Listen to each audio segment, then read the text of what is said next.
Halo selamat datang di Kongko TV. I'm United, we're all United. Sorry kemarin gue nggak bisa bikin video ya untuk karena Real Malaysia kemarin itu official signing pertama Ten Hag ya, Manchester United. Um, Kenapa gue nggak bikin video juga kemarin karena nggak banyak berita yang menarik untuk dibicarakan. Ya, Real Malaysia walaupun dia ya talent yang sangat menarik lah ya kan. Tapi gimana pun juga ini bukan signing untuk memperkuat tim kita, lebih ke arah ke squad depth.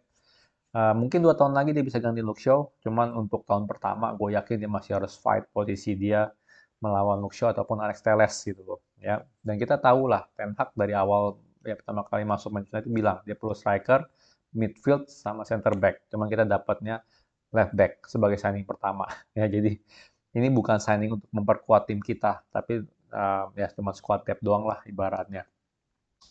Dan paling yang bikin gue senang sama deal ini ya, ya akhirnya itu cepat juga gitu geraknya si Murto ya kan. Untuk deal ini doang. Deal yang lain sih masih rada lambat ya. Erikson pun sendiri kita belum tahu nih kabarnya gimana. Ya, jadi untuk deal ini sih cukup cukup cukup keren dikit lah ya si Murto karena dia bisa berhasil meng-hijack gitu dealnya sama siapa ya? Udah deal lah Feyenoord sama siapa gitu loh, gue lupa. Ya, anyway, welcome to the club Air Malaysia ya. Jadi nextnya gue pengen ngomongin tentang ini ya, akhirnya kita berhasil menjual Andreas Pereira. Mau ngomong terima kasih juga percuma ya karena dia juga jarang main ya.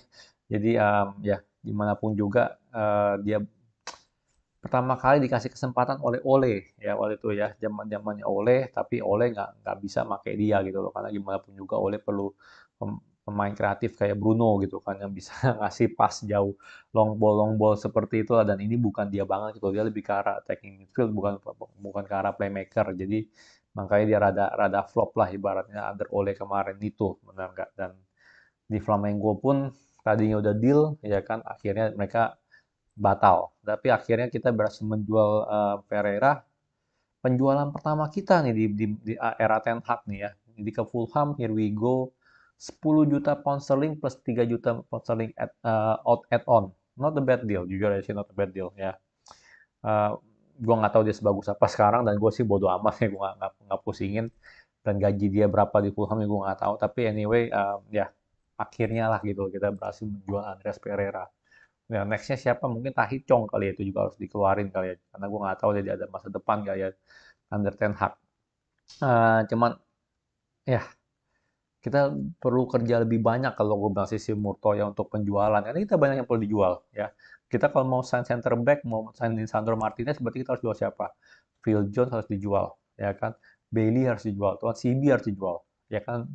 Mana gitu loh bilang, mana kabarnya? Kagak ada sama sekali. Ya, jadi ini yang gue bilang, makanya gue bilang musim ini nih, ya gue bingung gitu loh ya. Em, apa namanya, positif vibe ya, Manchester United fans positif vibe itu mikirnya apa gitu loh ya. Jadi pergerakan lambat sekali. 2 hari lagi nih Ten Hag bakal bakal terbang gitu kan ke Thailand ya untuk lawan Liverpool. Udah mulai preseason lah ibaratnya preseason match. Tapi penjualannya masih nggak jelas gitu loh siapa yang bakal kejual atau apa. Ya ini yang aduh gue bener-bener ampun ya kerjanya terlalu lambat ya, jujur terlalu lambat. Orang bilang kita rebuild, rebuild, gue nggak melihat kita rebuild sama sekali ya, karena manajemen menurut gue sih ya, ya dia mereka gagal gitu loh, benar gagal mensupport rebuildnya Ten Hag. Ya ini 100% menurut gue. Tapi anyway udah gue lagi nggak mau ngebahas itu hari ini ya. Gue Pereira udah pasti gak ada, jadi bagus lah ya akhirnya. Um, Nextnya tentang um, Frankie De Jong ya. Jadi di-update lagi sama Romano kalau Frankie De Jong itu Barcelona player dan dia nggak mau jual si Frankie De Jong kecuali nggak ada opsi lain, dibilang kan ya. Of course dibilang kan, ya jelas kita tahu ada offer untuk Frankie De Jong tapi dia nggak mau jual Frankie De Jong. Um, gue bilang sih dia gertak sambal, tapi hati-hati ya, namanya Barcelona itu ada gengsinya juga ya. Kalau kalau Manchester United gitu kan ya, nego lama-lama, menurut gue nih bisa jadi kayak Sancho gitu, kayak Sancho dan Marti batal. Ya mungkin baru musim depan kali baru bisa dibeli atau apa gitu kan. Atau mungkin Desember atau Januari. Tapi jarang lah orang mau jual Desember Januari. Jadi ini benar-benar harus hati-hati kalau gue bilang ya. Kita nggak boleh nganggap remeh deal ini. ya ini deal udah terlalu lama, ya kan orang juga gerah gitu. Gue sebagai fansnya gerah bacanya, ya kan males banget gitu update update Frankie De Jong tuh udah paling malas, udah bosen nih. Gue sih udah bosen banget update Frankie De Jong karena gitu-gitu aja. Kita belum deal juga lagi dengan gaji Frankie De Jong sendiri belum deal. Terlalu lama. Ya ini harus gerak cepat. Kalau gue masih udah harus gerak cepat. Ya jangan walaupun gue bilang ini gertak sampul tapi harus hati-hati ya karena menurut gue sih udah tinggal setipis ini gitu kesabarannya Barcelona. Ya, kalau kita mungkin by next next week nggak ngesign Frankie De Jong, jangan-jangan ini udah selesai gitu loh, benar nggak ya? Gua nggak tahu deh, Barcelona udah mulai preseason training belum? Kalau dia udah mulai preseason training, ada Frankie De Jong, wah berat deh kalau gue bilang, 100% berat. Ya, nah maksudnya untuk dia jual itu, menurut gue sih itu makin kecil kalau dia udah ikut preseason training. Ya, jadi harus gerak cepat sih untuk Frankie De Jong kalau gue bilang ya. Untuk nextnya gue pengen ngomong soal ini juga nih.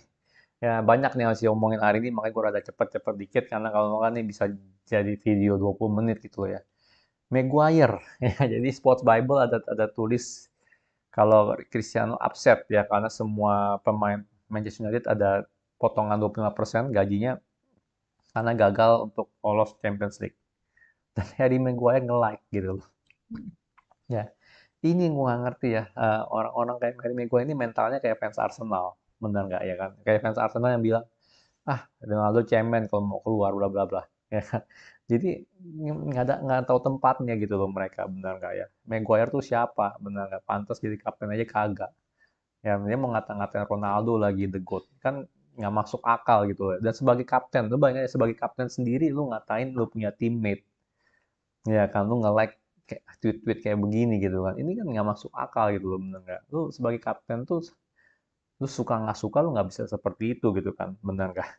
Ya ini kan jelas banget menunjukkannya kalau benar-benar sebelumnya itu ada ya perpecahan lah di kubu Manchester United antara pemain Inggris sama yang non Inggris ya terbukti terbukti apalagi kapten kita sendiri bersifat bertindak seperti itu gitu loh. Dan menurut gue tuh nggak pantas banget, benar nggak pantas banget ya. Maguire musim lalu ngapain gitu kerjaannya kan ya, blunder mulu ya kan, blunder mulu.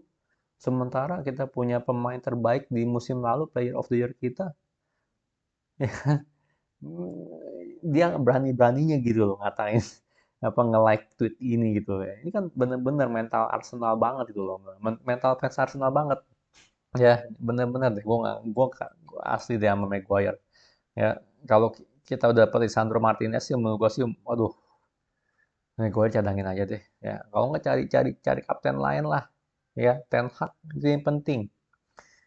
Jujur kalau gue ngeliat Ten Hag milih Maguire sebagai kapten untuk musim depan, gue bakal kecewa. 100% gue bakal kecewa ya. Jadi gue berharap aja nih ya Ten Hag bisa buka mata ya kalau dia bikin Maguire tetap kapten itu nggak masuk akal sama sekali ya.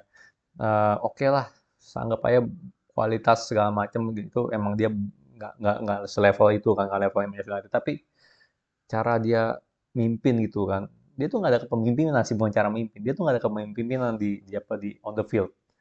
Ya apalagi kalau ada masalah gitu kan, ada pelanggaran, dia tuh nggak pernah itu orang yang nge-fight buat temennya gitu loh. Dia pasti menghilang, ya kan? Menghilang tuh orang kemana entah gitu loh. Jadi asli gue Maguire sih, aduh, bisa-bisanya gitu loh ya. Orang-orang yang nggak perform musim lalu ngatain orang yang perform musim lalu gitu, yang terbaik musim lalu gitu loh.